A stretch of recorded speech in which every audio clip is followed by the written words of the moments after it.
Kjartan, geturðu sagt okkur aðeins frá starfseminni hérna sálfélagslegri þjónustu á HSS? Já, sko, sálfélagslega þjónustu HSS eru 3 teymi. Það runni geðteymi sem svona sálfræðileg þjónusta og þetta fyrsta stigs þjónusta, það að segja hún eiginlega innan heilsugæslunnar og skipt í sko 3 lög allri svona þjónustu. Það fyrsta stigs þjónusta, önnur stigs þjónusta þegar hún of flókin fyrir heilsugæsluna og það þá veikara fólk og síðan 3. stigs sem fer fram á spítala.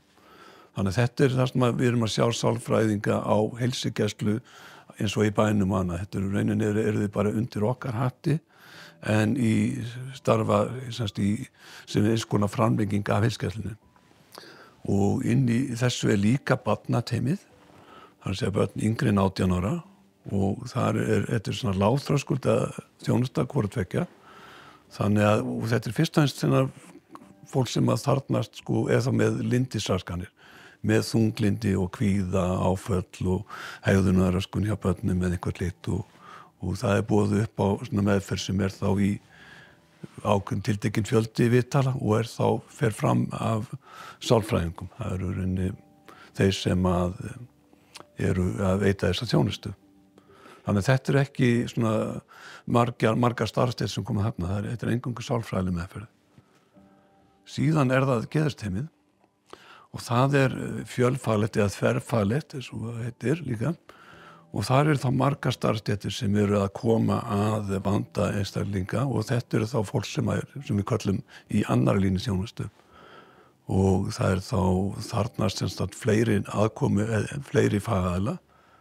Og þá erum við að tala geðlækni svo það sem ég að starfa í teyminu og hjúkrunarfræðing, sálfræðing, félagsráðgjafi, viðþjálfa, íþróttafræðing og þannig að það koma mjög margir fagaðilar að viðkomandi og það kemur til vegna þess að vandi þessa einstaklingar sem í teyminu of flókin fyrir fyrsta stig og það bæði þetta fólk eins og ég nefndi á hann með lyndisraskanir, þunglind og kvíða en oft líka mikinn virknivanda.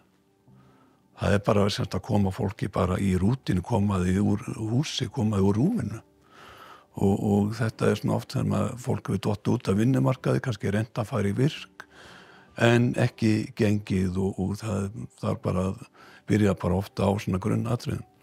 Svo sem ég sem lækni síðan þá að koma auðvitað inn í þetta og þá að greina, skoða lyfjameðferð til dæmis, hvort rannsóknir eitthvað sérstaklega þarf að gera.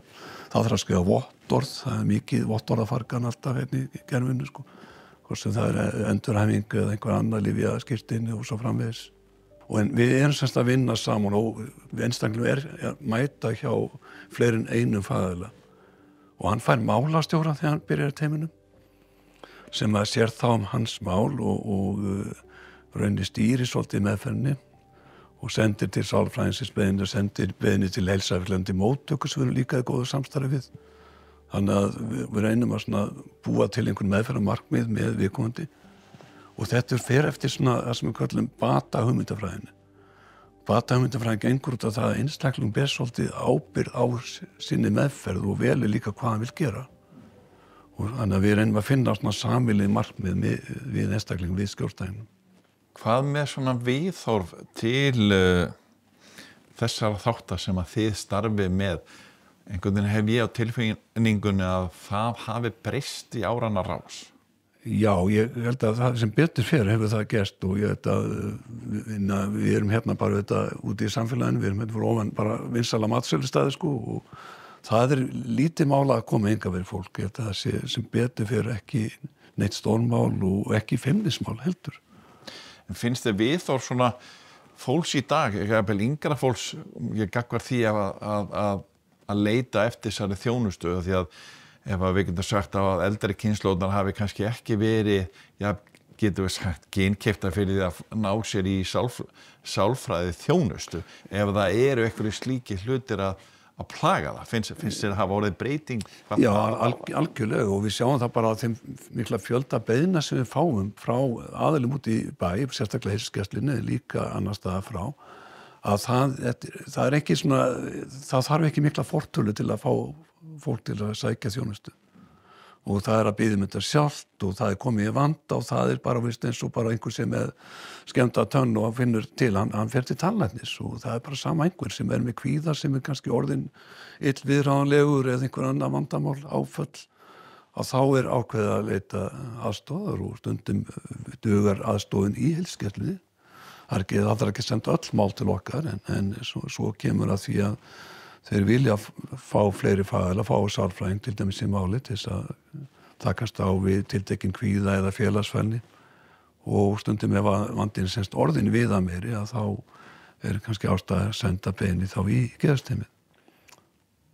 Á fólk sem að finnur fyrir því að það þurfi að leita eftir geðþjónustu, ef við getum sagt að þannig, á það að fara fyrst á heilsugæsluna? Já, það alltaf svona fyrsti viðkomustæður en auðvitað fáum við líka beiðnir frá virk en það fyrst nú vanlega gegnum heilsugæsluna og síðan hefur við líka verið í samstarfi við Björgina, þannig að við hefum fengið beiðnir þar, við fengið beiðnir frá Geðdeild Landspítalans, þannig að þetta er stærsti hlutin og eðlilega kemur frá heilsugæslunni.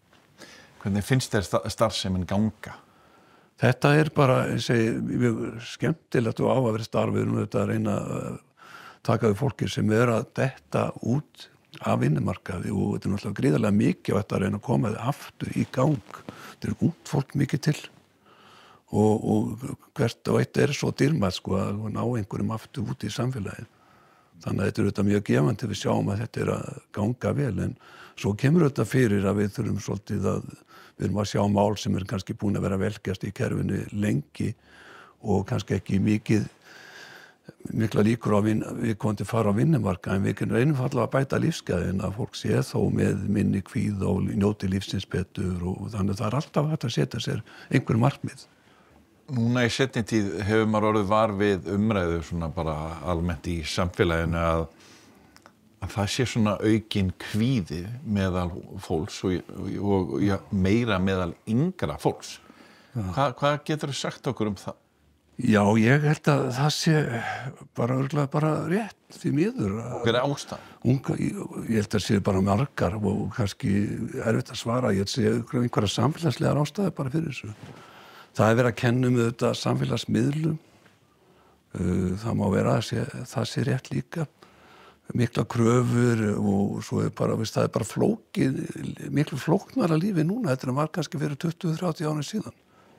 Svo held ég að COVID-tímabilið hafi kannski farið mjög illa í mörg ungmenni sem að kannski einangruðust einhver leyti á þeim tíma. En ég held að það sé bara mjög margþætt og ekkert eitt stórt svar við þessu. Svo kannski, en má vera líka að þau sé bara opnar líka að ræðing við það sinn, þetta gerði áður.